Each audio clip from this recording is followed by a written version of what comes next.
So a traditionally Kurdish dish called Shamburak, a way to heat up leftovers, turns out to be an amazing, amazing pastry. So here's my take on it. It's a pretty eclectic dish. You can use whatever you want. We're going to start with a leg of lamb. We're going to remove the fat back and score it. We're going to stuff it with tarragon and thyme, obviously salt and pepper, give it a little rub with some oil, and then into the Dutch oven goes some ghee, and we're going to sear it.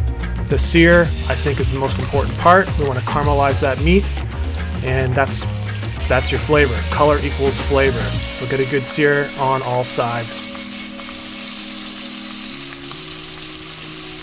All right, next, some fennel, green onions, and oranges.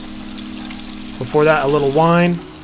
In goes the fennel, in goes the orange, and the green onion. And then lid on in the oven, 300 degrees for 3 hours.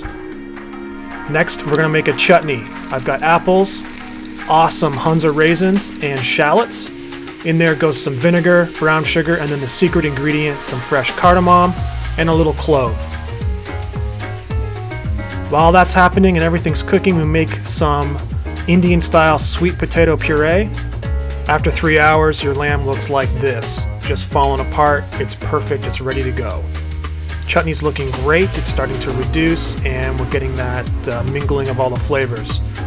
The pastry itself is super simple. It's just a seeded bread flour, nothing fancy, and then we start to pile stuff on top, starting with the puree and then the lamb, and then we're going to add the chutney.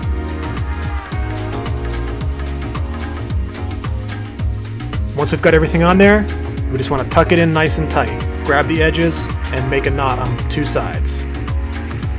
We crank the oven to 375, stick them in for 15 minutes, and they're good to go, and they look awesome. The kids really loved them. They had a little bit of a hard time not making a mess.